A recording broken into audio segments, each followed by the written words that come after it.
नमस्कार दोस्तों, स्वागत है आप सभी का एक बार फिर ITI एक्सपर्ट में। आज का जो वीडियो है उन सभी छात्रों के लिए है जो कि CBT एग्जाम देने वाले हैं बैक वाला। ठीक है, तो उन सभी छात्रों के लिए आज का वीडियो काफ़ी ज़्यादा खास रहने वाला है। आज की वीडियो में आपको कुछ ऐसे टिप्स एंड ट्रिक्स दूंगा जिससे कि आपका CBT एग्जाम जो है तो क्लियर हो जाएगा और आप आसानी से पास हो सकते हैं। तो दोस्तों वीडियो को पूरा जरूर देखिएगा क्योंकि आप सभी के लिए काफ़ी ज़्यादा हेल्पफुल रहने वाला है। साथ ही हमारे दोनों चैनल को सब्सक्राइब कर लीजिएगा क्योंकि हमारे दोनों चैनल पे जो है तो कैश गिव अवे चालू कर दिया गया है। लकी 2 विनर्स को जो है तो कैश गिव अवे का जो है तो विनर यदि आप हो जाते हो तो यहाँ आपको प्राइज मनी मिलने वाली है। 500 आपको यहाँ जो है तो कैश प्राइज आपको मिलेगा आपके डायरेक्ट पेटीएम वॉलेट पे या फिर आपके गूगल पे पे। ठीक है, तो दोस्तों वीडियो में आगे बढ़ते हुए आपको बता दूं कि यदि आपका CBT का एग्जाम बैच है, आप किसी भी सत्र के छात्र हैं, ठीक है, सबसे इंपॉर्टेंट क्या है, कई सारे छात्रों के मुझे मैसेज भी आ रहे थे कि सर जैसे कि मेरा 2018 का है, मैं 2019 का छात्र हूं, तो मेरा जो है तो इलेक्ट्रीशियन थ्योरी में, यदि मैं थ्योरी में बैक हूं, एम्प्लॉयबिलिटी में बैक हूं या फिर मेरा जो है तो मैथ बैक है, तो मेरा पेपर कैसे होगा। क्योंकि प्रेजेंट टाइम में जो पैटर्न चल रहा है तो कंबाइंड पेपर होते हैं। ठीक है, चारों सब्जेक्ट के पेपर एक साथ होते हैं, थ्योरी का हो गया, मैथ का हो गया, एम्प्लॉयबिलिटी हो गया, ईडी होगा। ईडी अब बनाने वाला नहीं आता है, नए जो छात्र जिन्होंने एडमिशन लिया हुआ है तो उनके पेपर इस तरह से आते हैं। तो काफ़ी सारे बच्चों के मन में ना इस तरह का कंफ्यूजन है कि सर हमारे पेपर कैसे होंगे। प्रेजेंट टाइम में कई सारे लोग जो है तो ऐसे भटकाव वाली बातें कर रहे हैं कि तुम्हारा पेपर भी वैसे ही आएगा जैसे कि अब नए वाले छात्रों का आ रहा है। तो दोस्तों इस चीज़ को आप बिल्कुल क्लियरली समझ लीजिएगा, आपका पैटर्न जैसा था वैसा ही आपका पेपर आएगा। आपके पेपर में कोई भी बदलाव नहीं होगा कि 2018 में यदि आपने अलग अलग पेपर दिए हैं, यदि आपने थ्योरी का पेपर अलग दिया है, मैथ एम्प्लॉयबिलिटी का पेपर अलग दिया है, तो दोस्तों आपका पेपर वैसा ही आएगा। आपको 2 पेपर यहाँ देने होंगे। ठीक है, ठीक। अब साथ में यह भी बता दूं कि 2018, 2019, 2020 के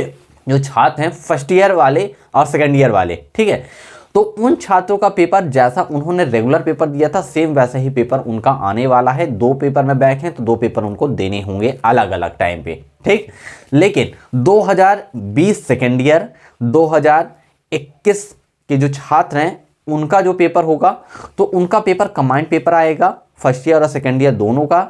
ठीक, 2022 फर्स्ट ईयर वाला कोई छात्र है, यदि उसका पेपर कोई बैक है तो उसका भी जो है तो कंबाइंड पेपर आएगा। चारों सब्जेक्ट का एक साथ आपका पेपर होगा। 75 क्वेश्चन आपके रहेंगे यहाँ जो है तो टाइमिंग आपकी 2 घंटे की रहने वाली है। तो दोस्तों इस तरह से पूरा पेपर पैटर्न है। आपको तैयारी कैसी करनी है आप इसके बारे में आप थोड़ा सा समझिएगा। आपको करना क्या है कि पिछले 4 सालों के जो पेपर हैं आपको यदि किसी भी वेबसाइट से या फिर NCVT की जो वेबसाइट है वहाँ से, निमी की वेबसाइट से जो है तो आप काफ़ी ज़्यादा जो है तो मॉक टेस्ट दीजिए। ज़्यादा से ज़्यादा यदि आप मॉक टेस्ट देते हैं तो उनमें जो क्वेश्चन रिपीट होते हैं तो वही क्वेश्चन आपको मेन एग्जाम में देखने के लिए मिलते हैं।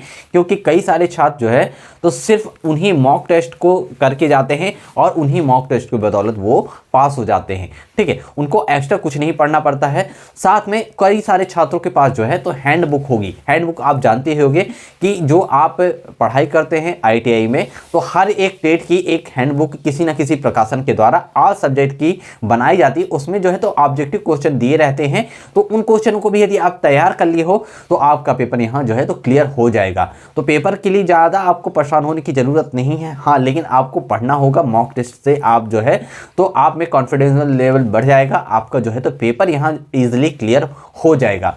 आप रेगुलर जो है तो सभी जो पेपर है आपके, चाहे आपका मैथ का पेपर हो, एम्प्लॉयबिलिटी के हो या फिर थ्योरी का हो, तो आपको उनको तैयार करना है। आपको ज़्यादा से ज़्यादा क्वेश्चन जो है तो ऑब्जेक्टिव वाले पढ़ने की कोशिश करना है। ठीक है, अब एक और इम्पॉर्टेंट महत्वपूर्ण बात है आप सभी छात्रों के लिए कि जब आप पेपर देने के लिए एग्जाम सेंटर पे जाते हैं तो आपको अपने साथ एडमिट कार्ड लेके जाना है। एडमिट कार्ड में जो है तो सील साइन अपने कॉलेज के माध्यम से प्राचार्य की सील उसमें करवा लेनी है, सिग्नेचर करा लेना है। साथ में आपको एक महत्वपूर्ण दस्तावेज जो है तो वो लेके जाना होगा। वो दस्तावेज है आधार कार्ड।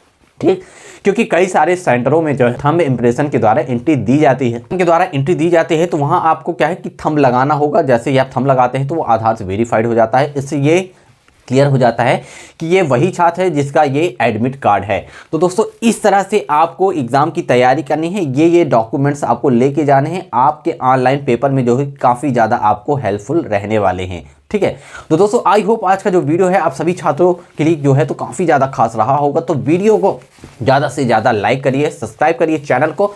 और यदि आप को वीडियो पसंद आया हो तो दोस्तों में शेयर भी करिए। तो मिलता हूँ एक नई जानकारी के साथ एक नए वीडियो में, तब तक के लिए जय हिंद दोस्तों।